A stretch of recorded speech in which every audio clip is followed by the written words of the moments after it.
Hey guys, welcome back to Salmon Industries. Today, I'm going to show you how to drain, check, and refill your transmission fluid. Let's get started. So to start, we're going to drain all the old fluid out. Now, I don't know if anybody saw when I was doing the recording for this free car clean last time, but one of the axles actually popped out when we were towing it, and it leaked almost all of its gear fluid out on the ground. We're going to go ahead and drain it all out just to be sure all the old stuff is gone before we put anything new. So I'm going to come in on the driver's side here, and our drain plug is actually right in the middle of the cross member there. So you can see it here. That'll be a 19 millimeter, so we'll go ahead and get the drain pan and get that draining.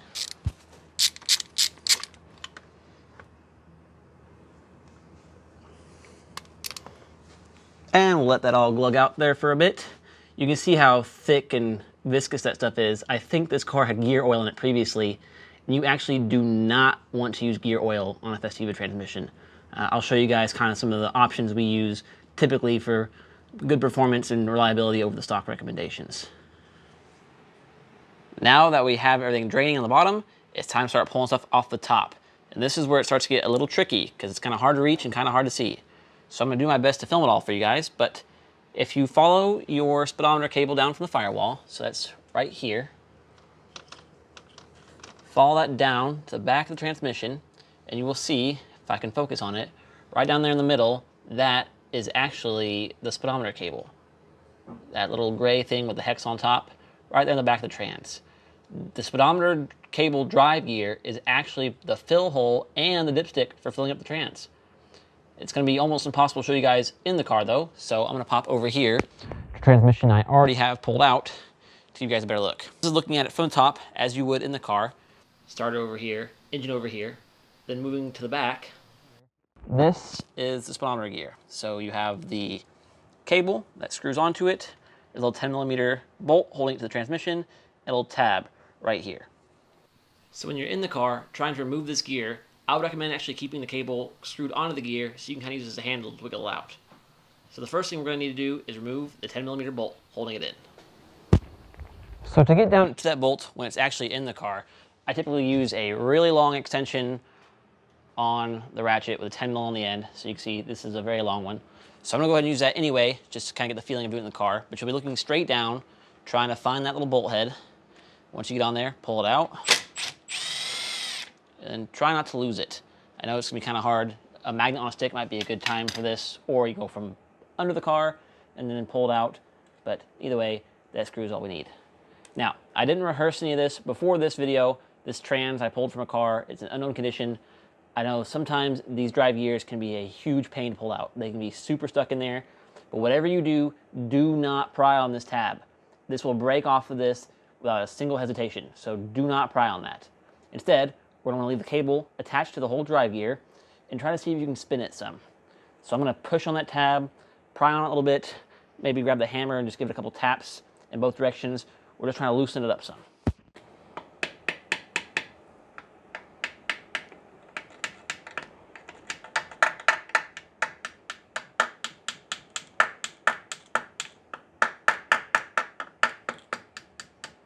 Just like that. The other thing you can do is try to take a 19 millimeter or 3/4 wrench and actually grab the top of the speedo drive up here. You can turn that while you're down in the car from the top. Just try to tighten it, get it wiggled around. You don't want to over tighten this too much, otherwise it's going to be very hard to pull off later. So now I've kind of broken it free. It's spinning a lot easier by hand. Let me see if I can just grab it. Yep. So now I'm just going to keep wiggling it, rotating it back and forth while pulling straight up on this metal housing.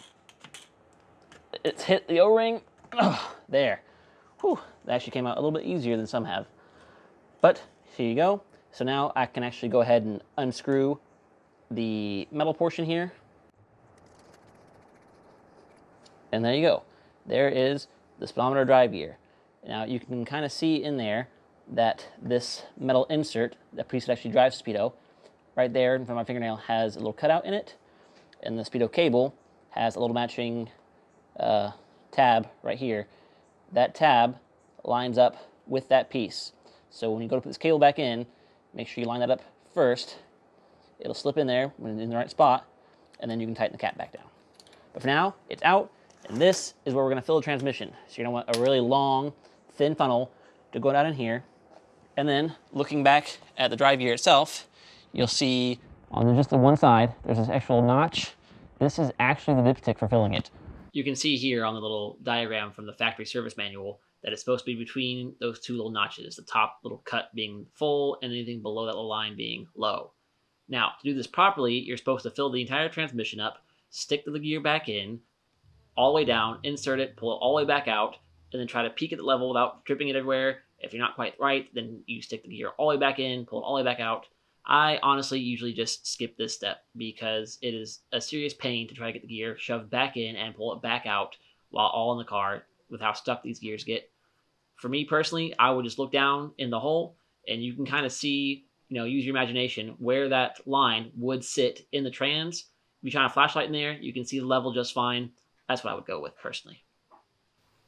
All right, back up to the top of the car now, looking down between the master cylinder. I've moved the fuel lines out of the way so we can kind of see it better.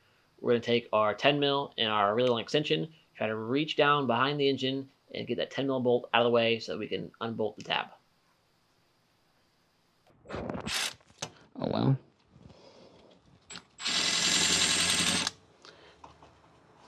Ah, I see. This car actually must have had somebody pry on that tab, like I was saying earlier, because it appears the tab is shattered, and instead there's a giant washer down here. Yep, a big old washer that somebody cut up to try to make their own hold-down tab. Let me pull it out real quick. Yeah, look at that. Somebody has made their own speedo gear pull-down. So I guess we will be reusing this or switching over to a new gear. But back down to the gear for now. Since I don't have a tab to pull on, I will just have to try the wrench trick that I mentioned earlier. So I'll take our 3/4 wrench, just see if I can get that gear to spin. There we go. I can see it spinning. I don't know if you guys can see it on camera, but I can see the back edge, the whole gear, kind of turning in there. So I'm going to keep wiggling it. I'm going to try to grab just from the cable for now, just to pull it up a little bit. Oh, yep, and there it is. That wasn't too bad. So since this one is so messed up, I think I'm not even gonna bother taking the speedo cable off. There isn't really a need to. So just try to get the gear from catching on all these edges. There it is. Before heading back up to the top of the car, make sure you reinstall and tighten down your drain plug. I definitely did not forget to do this earlier and dump half of the new oil into this bucket and jump cut back. So don't even act. Long, thin funnel and some new fluid. Now, the factory recommendation is ATF. I know it sounds weird, ATF for manual trans, but that is the Ford spec. You do not want to put gear oil in these things. It is way too thick. It's gonna feel like you're shifting through a bunch of potato soup.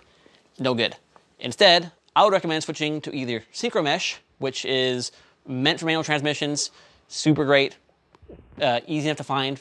But nowadays, it's like getting to be 10 bucks a quart. And so for 8 bucks a quart, instead, you can find some of this. This is 2050 or 1040 4T bike oil. So like for wet clutch motorcycles, this stuff works really well and also fairly easy to find. So I'm gonna go ahead and put 2.5 quarts of this in with our super long funnel. Now, before I even put it back in there to use it as a dipstick, you can see here that just looking down the hole, you can actually see the fluid level just start to reach the top of the trans. That's how we know we are good to go. So I'm gonna go ahead and assemble this all back together and lower it back down. So I got the gear back out, and as you can see, I'm trying to clean up the hole some just to make this thing slide in as easily as we can. A bunch of dirt and grease down here, and the same thing on the gear. Went ahead and wiped off its bore, so now it's nice and smooth. And now we're gonna try to get it shoved back in the hole. So you can see here the broken tab, or somebody had tried to pry on this to get it out previously. And looking at their little holder system that they've invented, it looks like it utilizes that broken off tab that you can see here in this washer. So we'll make sure to stack all those back up when we get it shoved back in. So this thing comes straight down. Get it down that beveled section, and then just try to wiggle it back in.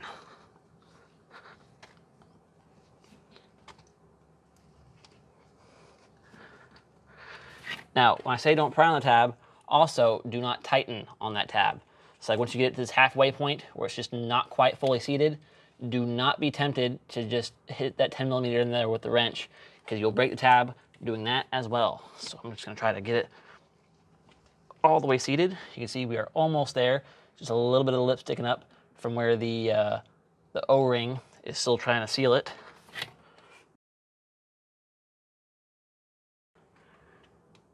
Maybe a little bit more. There it goes, all the way down.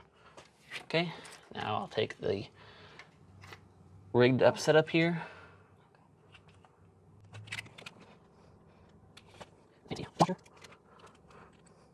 Then the tool they use.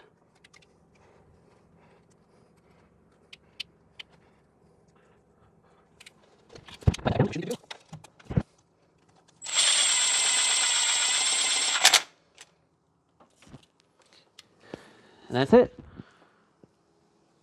Fluid drain, checked and changed. I will get the wheels back on this thing, give it a test drive, and see how it does. Until then, thank you guys for watching, and I'll see you next time. See ya! Did you empty it before this? Mm-hmm. What? I didn't put the drain plug back in. Yep, there it all goes, right into the pan.